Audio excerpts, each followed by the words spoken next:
Welcome to lecture of information security. इस lecture में हम कंप्यूटर सिक्योरिटी चैलेंजेस देखेंगे कि जब आप कोई सिक्योरिटी को इंप्लीमेंट करते हैं तो जाहिर बात है उसकी इंप्लीमेंटेशन में कुछ चैलेंजेस भी होते हैं। हम 10 चैलेंजेस को डिस्कस करेंगे और ये चैलेंजेस हमने network security essential by William Stalling की बुक है जहां से ये 10 चैलेंजेस लिए गए हैं और इनको मैं वन बाय वन एक्सप्लेन करूंगा कि ये 10 चैलेंजेस है क्या। यानी इनसे हमें ये पता लग सकता है कि अगर आपने सिक्योरिटी को इंप्लीमेंट करना है तो इंप्लीमेंट करने के लिए आपके जहन में होना चाहिए कि ये वो चैलेंजेस हैं जो कि शायद आपको फेस करने पड़ेंगे। सबसे पहला जो हमारे पास चैलेंज है वो है not simple easy to get it wrong. अब इससे क्या मुराद है? सुनने में अगर कहा जाए कि सिक्योरिटी को इंप्लीमेंट करना है तो सुनने में शायद लग रहा होता है तो बड़ा सीधा आसान सा काम है, हम सिक्योरिटी को मेंटेन कर लेंगे, सिक्योरिटी इंप्लीमेंट कर देंगे। लेकिन जब हम उसको इंप्लीमेंटेशन की तरफ जाते हैं तो हमें पता लगता है यहां तो बहुत सारे फैक्टर्स हैं जिसका हमें ख्याल रखना पड़ेगा। बहुत सारी सर्विसेज की जरूरत पड़ेगी, शायद हमें किसी थर्ड पार्टी की सर्विसेज की जरूरत पड़े या शायद हमें कोई हार्डवेयर या सॉफ्टवेयर परचेज करने पड़े। तो ये इतना सिंपल नहीं है। तो एक चैलेंज ये है कि हमने जहन में ये नहीं बिठा लेना कि जी सिक्योरिटी इंप्लीमेंट करनी है, ये तो कोई इशू ही नहीं है। तो जितना सुनने में ये एक लफ्ज लगता है किसी चीज को सिक्योर करना बड़ा आसान सा लगता है कि जी बड़ा आसान होगा सिक्योर करना, ये इतना इजी है नहीं है। हमें इसके लिए क्या है, हमें बहुत सारी चीजों को कंसीडर करना पड़ता है। तो एक तो ये हमारा चैलेंज है security. Number 2, must consider potential attack. जब हमने किसी सिस्टम को सिक्योर करना है तो उसके लिए एक चैलेंज ये भी है कि हमें जितने भी अटैक्स हैं उनको कंसीडर करना पड़ेगा। वो सिक्योरिटी ऐसी होनी चाहिए जो कि हर अटैक को डिफेंड कर सके। किस तरह से?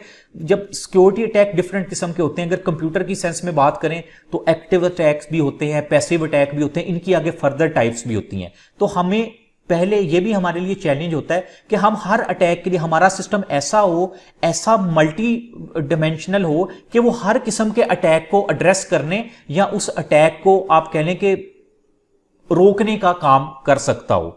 तो इसलिए हमें हर किस्म के अटैक को कंसीडर करना पड़ेगा कि अगर अटैक ए हो तो हमारा सिस्टम कैसे रिस्पॉन्स करे, अटैक बी के लिए क्या करें, अटैक सी के लिए हम क्या करें। तो ये हमें कंसीडर करना पड़ेगा। अब ये भी एक चैलेंज है कि हमें हर किस्म के अटैक्स का पता होना चाहिए कि सिक्योरिटी अटैक्स हो कौन कौन से सकते हैं ताकि फिर हम उनके लिए कोई टेक्निक यूज करें। नंबर 3 पे आ जाता है प्रोसीजर्स यूज काउंटर इनिशिएटिव। इससे क्या मुराद है? ये जो हमने पॉइंट 2 देखा, अब पॉइंट 2 में देखा हमने फॉर एग्जांपल 5 किस्म के अटैक्स आइडेंटिफाई कर लिए।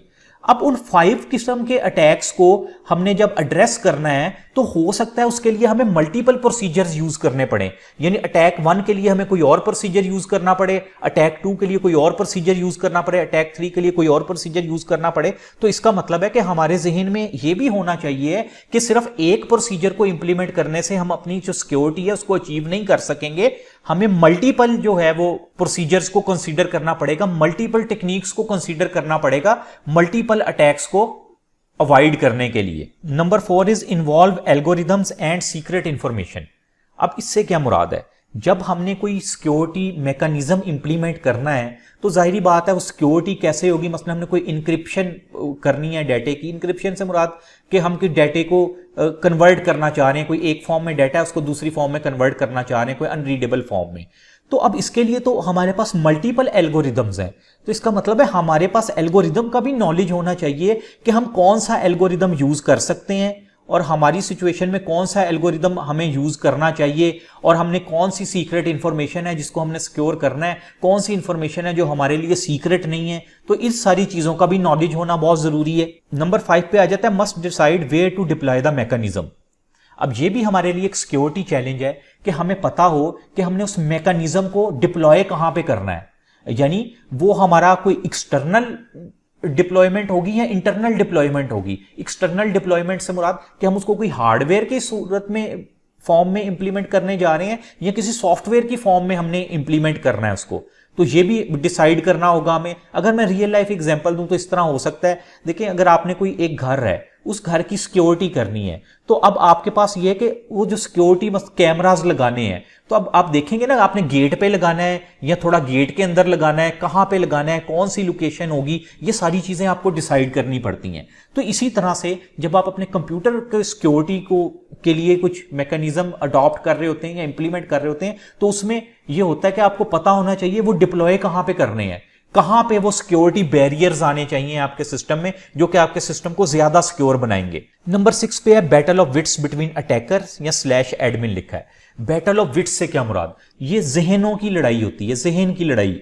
इससे मुराद ये है कि जो अटैकर है उसने हर वक्त कोई ना कोई आपके सिस्टम में लूप होल ढूंढते रहना है कि उसको कोई लूप होल मिले जहां से वो अटैक करे।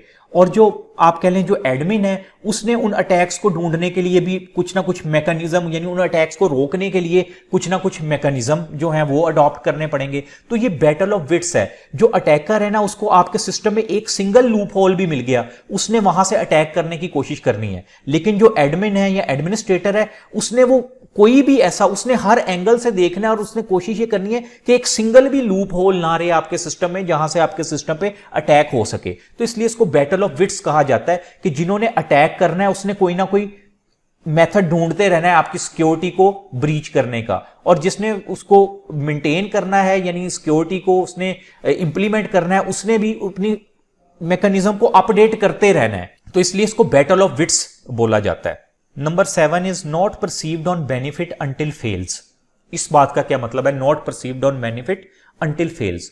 आपने देखें एक सिस्टम बनाया, आपने उसके ऊपर कह लें आपका बहुत सारा बजट लगा, आपने उसकी सिक्योरिटी के लिए जो भी हार्डवेयर सॉफ्टवेयर इंप्लीमेंट किया, जो भी टेक्निक्स यूज की, आपने वो टेक्निक यूज की और आपका सिस्टम फेल हो गया। उसके ऊपर फर्स्ट टाइम ही कोई अटेम्प्ट हुई, कोई अटैक हुआ और आपका सिस्टम उसको ना रोक सका। इसका मतलब है आपको तो वो जो आपने उसके लिए आपकी कॉस्ट यूज हुई थी, जो कुछ आपने काम किया था वो तो किसी काम का नहीं रहा। इतनी सिक्योरिटी आपने की फिर भी उसके ऊपर अटैक हुआ और आपका सिस्टम उसको अटैक को नहीं रोक पाया। तो यहां पे चैलेंज क्या है, कहते हैं कि आपके सिस्टम की सिक्योरिटी ऐसी होनी चाहिए कि वो जो आपने जो भी सिक्योरिटी इंप्लीमेंट की है उस सिक्योरिटी को फेल होने से पहले आपने उससे काफी हद तक फायदा भी उठा लिया हो। यानी आपका एक सिस्टम है, आप कहें कि जी इसने हमने मल्टीपल टाइप के अटैक्स, अगर नंबर ऑफ अटैक में बात करें कि इसने जी 10 टाइप्स के अटैक जो हैं इनको एड्रेस किया, इनको रोका, ये जो 11 टाइप का अटैक है इसको नहीं रोक सका। चलिए बात समझ में आती है कि 10 टाइप्स अटैक तो इसने रोका ना, 11 टाइप का अटैक आया उसके लिए ये फेल हो गया। अब अगर आपका सिस्टम ही ऐसा है जो पहला टाइप का अटैक हो और उसी को वो ना रेजिस्ट कर पाए, तो इसका मतलब है कि आपको तो उस सिस्टम का कोई फायदा ही नहीं है। तो वो जो आपने उसके लिए कॉस्ट और जितनी भी मैन पावर यूज की थी वो तो सब किसी भी आप कह लें कि कोई भी उसका पॉइंट नहीं आपको मिलेगा। तो यहां पे एक चैलेंज ये भी है जो नंबर 7 है कि सिस्टम ऐसा होना चाहिए कि वो इस काबिल जरूर हो कि वो कुछ ना कुछ अटैक्स और इस तरह की चीजों को, जो अनवांटेड एक्टिविटीज है उनको एड्रेस करता रहे फेलियर से पहले। क्योंकि जाहिर बात है आपको साथ साथ अपडेट करना पड़ेगा, आप उसको अपडेट नहीं करेंगे एक टाइम ऐसा आएगा कि आपका सिस्टम जो लेटेस्ट अटैक होंगे या लेटेस्ट वायरसेस होंगे उनको रेजिस्ट नहीं कर पाएगा। ठीक है, लेकिन जो अब करंटली या प्रेजेंटली है उनको तो उसको एड्रेस करना चाहिए ना। तो यहां पे इससे ये मुराद है not perceived on benefit until fails. Number 8 है required regular monitoring, a process not an event. Event क्या होता है, एक हम इवेंट जिस तरह होता है कि कुछ एक टास्क है परफॉर्म हुआ उसके बाद खत्म हो गया, नया इवेंट आया, 1 दिन 2 दिन 4 दिन चला उसके बाद वो भी खत्म हो गया। प्रोसेस एक कंटिन्यू चीज होती है जो चलता रहता है। तो यहां मुराद ये है कि जो आपने सिक्योरिटी है अब उसकी मॉनिटरिंग के लिए भी एक कंटिन्यू प्रोसेस ये कंसीडर होता है कि आपको उसको लगातार मॉनिटर करना पड़ता है। ये नहीं है कि आपने सॉफ्टवेयर भी इंप्लीमेंट किया, मसलन आपने इंट्रूजन डिटेक्शन सिस्टम जो है उसको लाके इंप्लीमेंट कर दिया तो अब आप उसको कभी देखें ही ना। आपको उसका रिकॉर्ड, उसका डेटा, वो सब कुछ चेक करना पड़ता है देखने के लिए कि इसके ऊपर कोई अनवांटेड एक्टिविटी तो नहीं हुई। अगर कोई अनवांटेड एक्टिविटी हुई थी तो वो किस टाइप की अनवांटेड एक्टिविटी थी जो इसके ऊपर हुई। तो इसलिए ये इवेंट नहीं है कि आप कहें कि आपने उसको एक दफा किया, एक दफा करने के बाद उसको छोड़ दिया। ये पूरे का पूरा एक प्रोसेस है जो कि चलता रहेगा, throughout the life span of the system चलेगा, जिसको आपको मॉनिटर करना पड़ेगा। नंबर 9 है too often and afterthought. Too often and afterthought से क्या मुराद, अक्सर ये होता है आप एक सिस्टम बना देते हैं, उसको इंप्लीमेंट भी कर देते हैं, लेकिन इंप्लीमेंट करने के बाद आपके जहन में ख्याल आता है कि अगर मैं इस चीज को ऐसे नहीं ऐसे कर देता तो ये ज्यादा बेहतर होना था। ये एक आप कह लें कि हर ह्यूमन में ये चीज पाई जाती है। हम जब भी कोई काम करते हैं करने के बाद अगर उसके बारे में सोचें तो हमारे जहन में 1-2 पॉइंट आ रहे होते हैं, यार अगर मैं इसको ऐसे नहीं इस तरह कर देता तो ज्यादा बेहतर हो सकता था, ज्यादा बेनिफिशियल हो सकता था। तो ये भी एक चैलेंज है कि आपने काम कर दिया, इंप्लीमेंट किया, इंप्लीमेंट करने के बाद आपके जहन में आया कि नहीं अगर मैं इसको इस तरह नहीं इस तरह से कर दूं तो ये ज्यादा बेहतर होगा।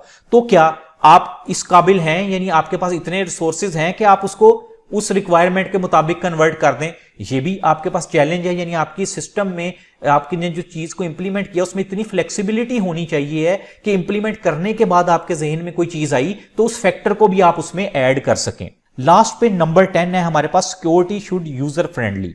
इससे क्या मुराद है कि हम सिस्टम को सिक्योर तो कर लेते हैं, लेकिन अगर वो सिक्योरिटी ऐसी हो कि हमारा जो पोटेंशियल या ऑथोराइज्ड यूजर है वही उस सिस्टम को असेस ना कर पाए, तो सिक्योरिटी का तो हमें कोई फायदा नहीं होगा। जो सिक्योरिटी है वो यूजर फ्रेंडली होनी चाहिए कि यूजर को उसको यूज करते हुए कोई डिफिकल्टी ना हो, यानी उसको ऐसा फील ना हो कि ये तो बड़ा मुश्किल सा टास्क है, वो आपके सिस्टम से कहीं दूर ना होना शुरू हो जाए कि यार ये तो यूज करने का फायदा ही नहीं, इतनी ज्यादा सिक्योरिटी है, हम यूज ही नहीं करते, हम कोई और सिस्टम यूज कर लेते हैं। तो वो यूजर फ्रेंडली होना भी उसका जरूरी है। अब यूजर फ्रेंडली उसको किस तरह से बनाया जाएगा, ये भी एक चैलेंज है। तो इस लेक्चर में हमने 10 चैलेंजेस देखे कंप्यूटर सिक्योरिटी के, कि जब हमने कंप्यूटर की सिक्योरिटी को इंप्लीमेंट करना होता है तो किन 10 चैलेंजेस को एटलीस्ट हमें माइंड में रखना चाहिए और हमारे पास उन सब चैलेंजेस का कोई ना कोई सॉल्यूशन भी होना चाहिए। Thank you.